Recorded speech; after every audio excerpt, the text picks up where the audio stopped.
Good morning, good morning, good morning. This is the day that the Lord has made. We shall rejoice and be glad in it. Happy Tuesday, everybody. This is Asia. Today we are reading Proverbs chapter 15 in the Amplified and the NLT. All right. Now, I started reading this thing last night and I was like, Lord Jesus. All right. And it reads, a soft and gentle, thoughtful answer turns away wrath, but harsh and painful and careless words stir up anger. The tongue of the wise speaks knowledge that is pleasing and acceptable, but the babbling mouth of fools spouts folly. The eyes of the Lord are in every place, watching the evil and the good in all their endeavors. A soothing tongue speaking words that build up and encourage is a tree of life, but a perversive tongue speaking words that, overwhelmed and depressed, crushes the spirit. A flippant, arrogant fool rejects his father's instruction and correction, but he who is willing to learn and regards and keeps in mind a reprimand acquires good sense. Great and priceless treasure is in the house of the consistently righteous one who seeks godly instruction and grows in wisdom. But trouble is in the income of the wicked one who rejects the laws of God. The lips of the wise spread knowledge, sifting it as chaff from the grain. But the hearts of short-sighted fools are not so. The sacrifice of the wicked is hateful and exceedingly offensive to the Lord, but the prayer of the upright is his delight. The way of life of the wicked is hateful and exceedingly offensive to the Lord. But he loves one who pursues righteousness, personal integrity, moral courage, and honorable character. There is severe discipline for him who turns from the way of righteousness, and he who hates correction will die. Sheol, the netherworld, the place of the dead, and Abaddon, the abyss, the place of eternal punishment, lie open before the Lord. How much more the hearts and inner motives of the children of men? A scoffer, unlike a wise man, resents one who rebukes and tries to teach him, nor will he go to the wise for counsel and instruction. A heart full of joy and goodness makes a cheerful face, but when a heart is full of sadness, the spirit is crushed. The mind of the intelligent and discerning seeks knowledge and eagerly inquires after it, but the mouth of the stubborn fool feeds on foolishness. All the days of the afflicted are bad, but a glad heart has a continual feast, regardless of the circumstances. Better is a little when the reverent worshipful fear of Better is a little with the reverent worshipful fear of the Lord than great treasure and trouble with it. Better is a dinner of vegetables and herbs where love is present than a fattened ox served with hatred. A hot-tempered man stirs up strife, but he who is slow to anger and patient calms disputes. The way of the lazy is like a hedge of thorns. It pricks, lacerates, and entangles him. But the way of life of the upright is smooth and open like a highway. A wise son makes a father glad, but a foolish man despises his mother. Foolishness is joy to him who is without heart and lacks intelligent common sense. But a man of understanding walks uprightly, making his course straight. Without a consultation and wise advice, plans are frustrated, but with many counselors, they are established and succeed. A man has joy in giving an appropriate answer, and how good and delightful is a word spoken at the right moment. How good is it? The chosen path of life leads upward for the wise, that he may keep away from Sheol, the netherworld, the place of the dead below. The Lord will tear down the house of the proud and arrogant self-righteous, but he will establish and protect the boundaries of the land of the godly widow. Evil plans and thoughts of the wicked are exceedingly vile and offensive to the Lord, but pure words are pleasant words to him. He who profits unlawfully brings suffering to his own house, but he who hates bribes and does not receive nor pay them will live. The heart of the righteous thinks carefully about how to answer in a wise and appropriate and timely way, but the babbling mouth of the wicked pours out malevolent things. The Lord is far from the wicked and distances himself from them, but he hears the prayer of the consistently righteous, that is, those with spiritual integrity and moral courage. The light of the eyes rejoices the hearts of others. The good news puts fat on the bones. The ear that listens and learns from the life-giving rebuke or reprimand and censure will remain among the wise. He who neglects and ignores the instruction and discipline despises himself, but he who learns from rebuke acquires understanding and grows in wisdom. The reverent fear of the Lord, that is, worshiping him and regarding him as truly awesome, is the instruction for wisdom, its starting point and its essence. And before honor comes humility. All right, so now we're going to the NLT. And it reads, a gentle answer deflects anger, but harsh words make temper flare. The tongue of the wise makes knowledge appealing, but the mouth of a fool belches out foolishness. The Lord is watching everywhere, keeping his eye on both evil and good. Gentle words are a tree of life. A deceitful tongue crushes the spirit. Only a fool despises a parent's discipline. Whoever learns from correction is wise. There is treasure in the house of the godly, but the earnings of the wicked bring trouble. The lips of the wise give good advice. The heart of a fool has none to give. The Lord detests the sacrifice of the wicked, but he delights in prayers of the upright. The Lord detests the way of the wicked, but he loves those who pursue godliness. Whoever abandons the right path will be severely disciplined. Whoever hates correction will die. Even death and destruction hold no secrets from the Lord. How much more does he know the human heart? Mockers hate to be corrected, so they stay away from the wise. A glad heart makes a happy face. A broken heart crushes the spirit. A wise person is hungry for knowledge, while the fool feeds on trash. For the despondent, every day brings trouble. For the happy heart, life is a continual feast.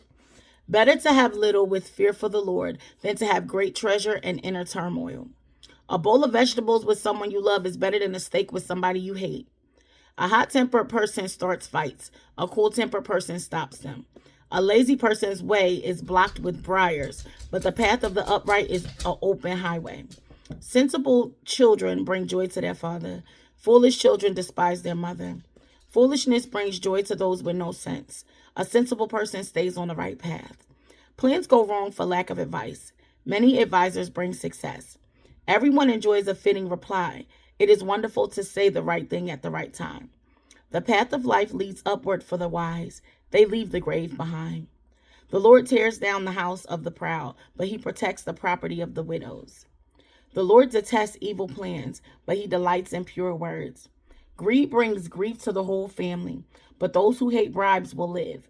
The heart of the godly thinks carefully before speaking. The mouth of the wicked overflows with evil words. The Lord is far from the wicked, but he hears the prayers of the righteous. A cheerful look brings joy to the heart. Good news makes for good health. If you listen to constructive criticism, you will be at home among the wise. If you reject discipline, you only harm yourself. But if you listen to correction, you will grow in understanding. That brings me to 2 points. I'm going to start with the second point because it's a little quicker. If you reject discipline, you only harm yourself. If you listen to correction, you grow in understanding. Fear of the Lord teaches wisdom. Humility precedes honor. There's something I used to say all the time when it came to my mother. When I was growing up, she would be like, oh, I want to tell you something, but I'll tell you later. And I'd be like, no. Tell me now. And then what I would say is, if you don't tell me and then I make a bad decision because you didn't tell me, then it's all your fault, right?